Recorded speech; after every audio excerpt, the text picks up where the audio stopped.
I wanted to begin with a little bit after they began with this section on ecosystem and ecology, or the ecology of ecosystems in general. And there was this interesting distinction that they made that Pluto picked up on between systems that are high resilience and low stability, and systems that are high stability, low resilience, which might take us a little bit of time to think about. So you have these systems that, they don't have a lot of stability. Things are always changing. They're always movement, you might say, but they hold together as a system.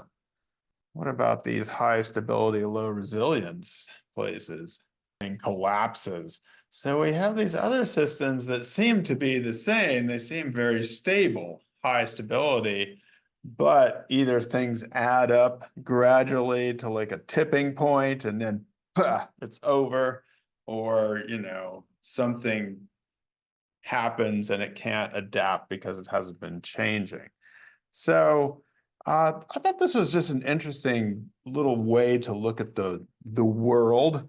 And there are, as we grapple with the effects of a changing climate, there are probably places that are high resilience, low stability, and there are also places that are high stability, low resilience, places that go to tipping points. Amanda, you said that maybe the oceans are kind of an example, we might say, of high stability, low resilience. Perhaps. Why? What's happening out there in the seas, the oceans?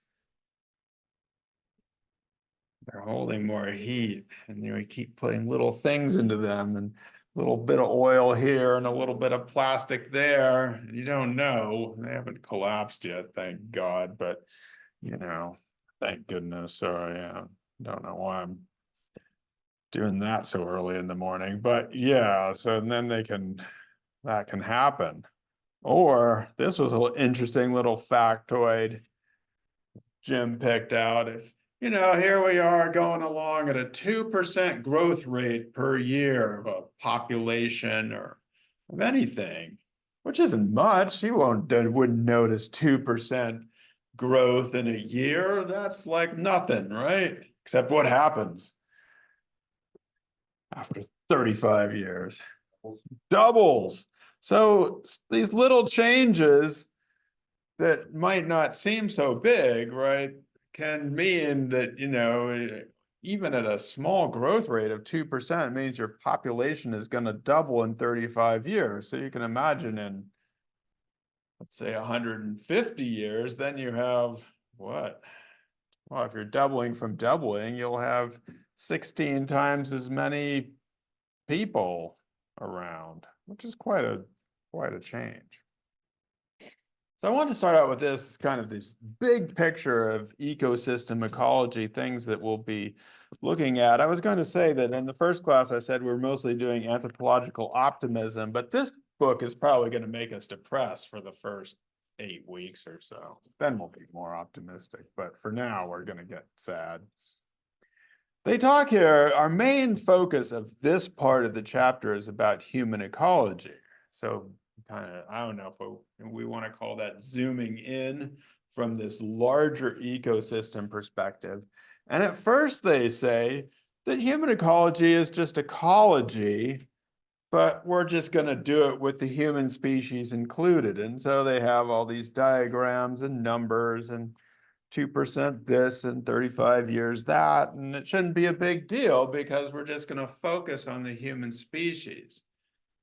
The thing about humans, though, humans don't want to necessarily get too excited about us, but they do say that humans are special, if not unique.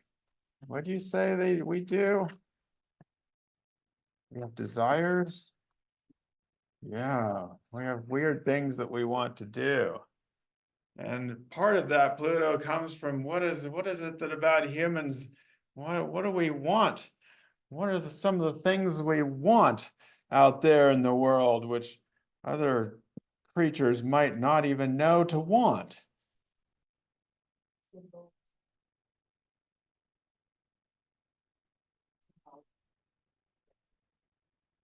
A symbolic meaning.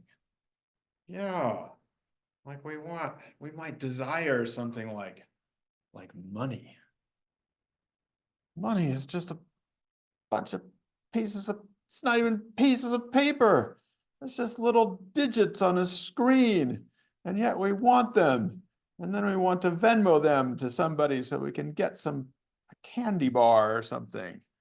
I mean, this is pretty unique in the world of nature, that we have our actions, that these symbols and our ideas about the world are then helping us navigate or determining, or not when he's determining, guiding our interaction with the world. So we want to do things that are not the things that we might think of as what other creatures might want to do. We might want to grow a whole crop or cut down something for money, just to sell it, just to get symbolic value out of it. Not because it needed to be cut down, but because it's worth something to somebody. They say we also, and this is one of the things that humans do, for better or worse, we use these symbols to distinguish ourselves into groups. In fact, we were just talking about some of these groups when I asked you where you're from and the people that you're allowed to visit and associate with, and the people that come from other places. And although we might be biologically very similar to some people, we often draw up little flags and go fight them. And the French and the English are probably not that biologically far apart when you think about it. But boy, they spend a lot of time fighting each other. And so we do this.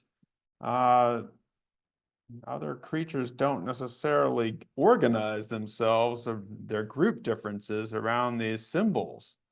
The rich and the poor, again, distinguished by these little digits and pieces of paper. The other thing we do, Jim pointed out, is we trade and we interact with people that are far off, right? We go down to stores.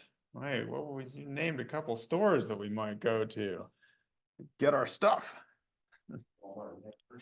Yeah, so I mean, just to survive, just to be around here, just to be in this place and survive in Oneonta, we need to go down and get things from faraway places, from Ecuador. They're probably giving us our asparagus or our bananas or something that we've eaten this very day.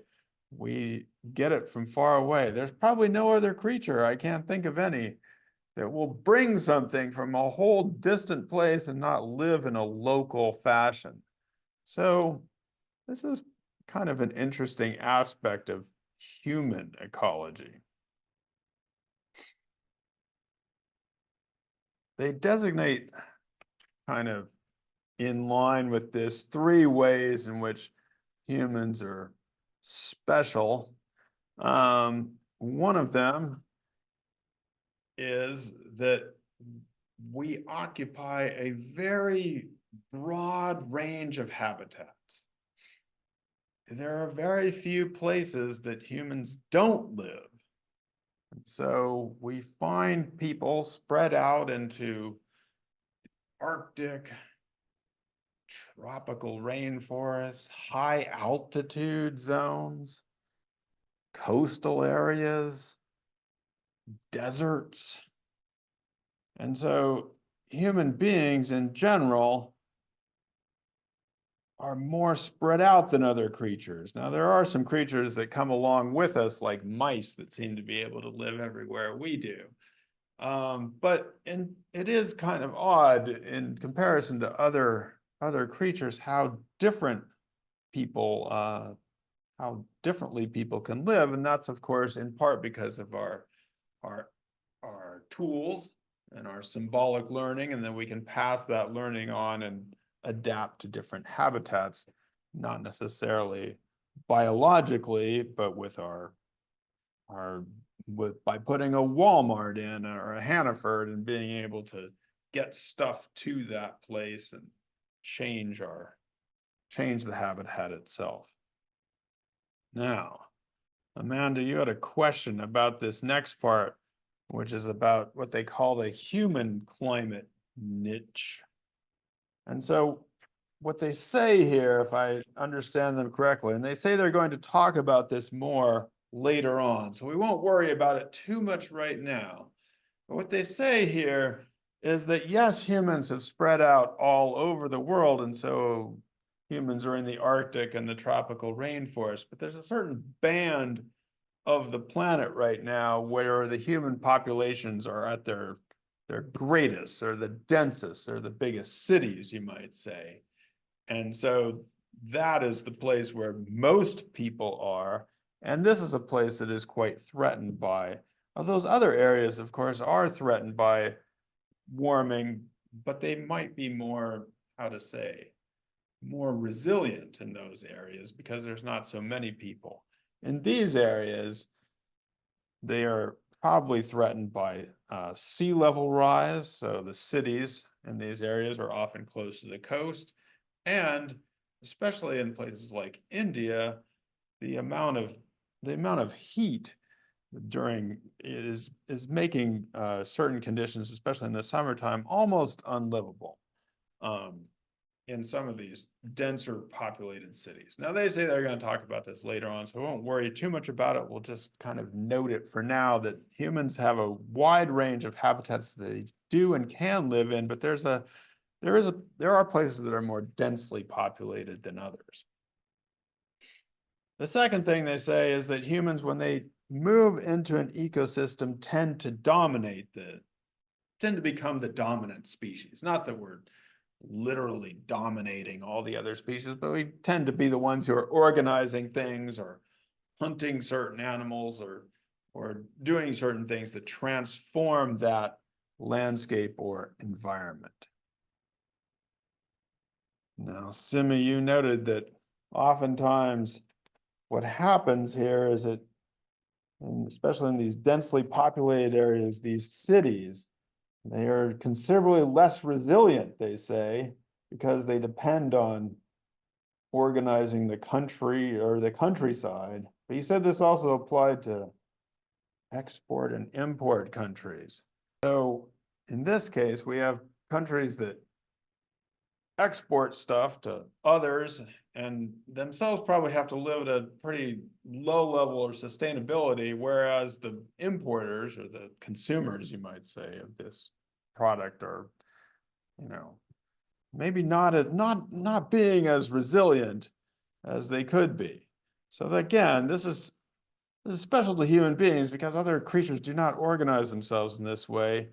And it actually also relates to the third point is that human beings, their final point about human beings, they say, is that they are differentiated. When we talked about differentiation of groups, one from another, symbolically, but here they also talk about what they call perpetuated inequality.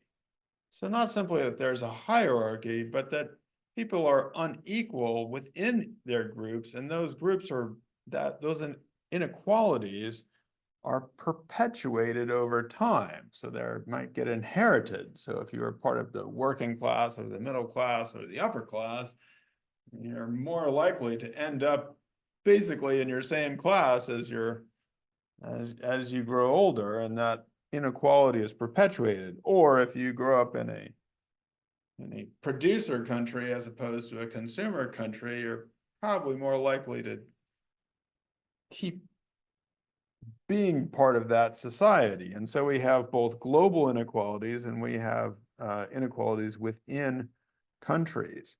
And they also tell us a very interesting thing about human beings is that the people who own the resources, what they call the nominal owners of resources, do not necessarily live and work near them. So the people who own the stuff own, again, they call them the nominal owners, which means they're the people who have the legal rights over things like mines or cornfields or land, aren't necessarily the people who are actually working on them and producing and working in those places. So they talked to us a little bit about about how humans group themselves and the groups that people had. This was something that several of you thought we should discuss more and had some questions about. So I just want to make a couple points about this. They make the point that human groups are never all the same or homogeneous within each other. And we've just been talking about how their human groups are variable by inequalities, but it also goes with people making individual decisions and innovations. And humans are always tinkering with stuff and doing little things and experimenting. And so there's always going to be in any human group a lot of variation across a group. There's always going to be different individuals, different families, different perspectives within the group. And there's always going to be what they call ambiguity with interpretation of the rules or what you're supposed to do. So even in societies that say, well, everybody should get married in a certain way or everyone should do a certain thing, there's always going to be different interpretations of that or different standards and ideas. And so when we have this leads to the possibility of change over time, but it also leads to the possibility of conflict both internally and externally. And whatever decisions we make are symbolic values, the things that we want to do, our desires, are always going to have trade-offs and compromises. And this was they talk here about irrigation, for example, and whether it's going to benefit everyone in the community or only a few, and you know, how these things are constructed. Jim asked a question here. You said, quoting you, having trouble wrapping my head around why people cannot make the best decision for everyone, no matter how much it costs financially. I guess I would say that I have had trouble wrapping my head around this all of my life. And if you try too hard, you will be always sad about human beings because we often just don't make the best decision for everyone. And we can see this in other places, and we can see how people might do things that don't seem very good for them. And then we think, oh, those people aren't very smart. They're not doing what's good for them.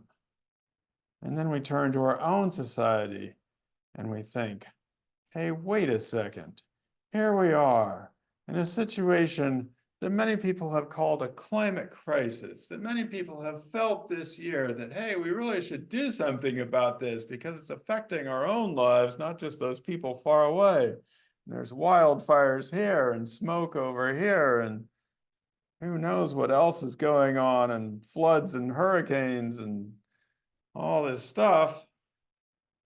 And yet, if you think about what we're all going to do this weekend, well, I don't know what you're going to do this weekend, but if you think about how many enormous amount of resources we're going to put into a few people clashing heads against each other in a big stadium, and how much money is going to be bet and how many chicken wings are going to be consumed.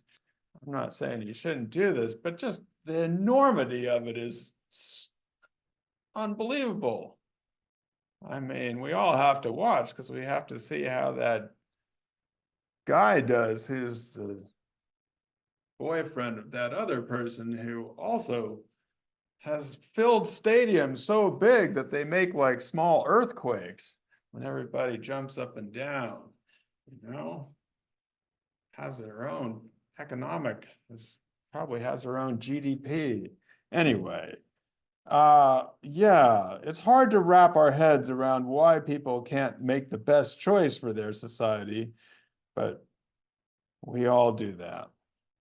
So, humans and ecosystems. The big points, right? The big points from this are that one, as we go back to the beginning, the ecosystems may not necessarily be as stable as we think or we thought. So just because something looks like it's not going to change over time, it might be changing and it might be vulnerable to collapse. When we add on to that humans have a big influence on these ecosystems, bigger than perhaps other creatures. Not all humans like to do this, but a lot of them do have this bigger influence on these ecosystems. And then we add to that the fact that humans just do strange things. They're just weird. We just do things that don't always make sense. And sometimes we can see that better in other societies than we can in our own, but humans are we're just strange creatures. The ecosystems are not as stable as we thought. Humans have this big influence on things, and people do weird things. What does that all add up to? That human ecology is never just, it's never just an easy thing to figure out. It's never just a natural thing. It's never just about counting up the percentages of this and the percentage of that. I mean, you have to count percentages and you have to count resources, but there's always going to be a political component. There's always going to be somebody trying to figure out different ways to maneuver in the society, and that applies to other societies and applies to our own. And so human ecology is always going to be political ecology, which is very convenient for us because we made it to page 51 to the section titled Political Ecology.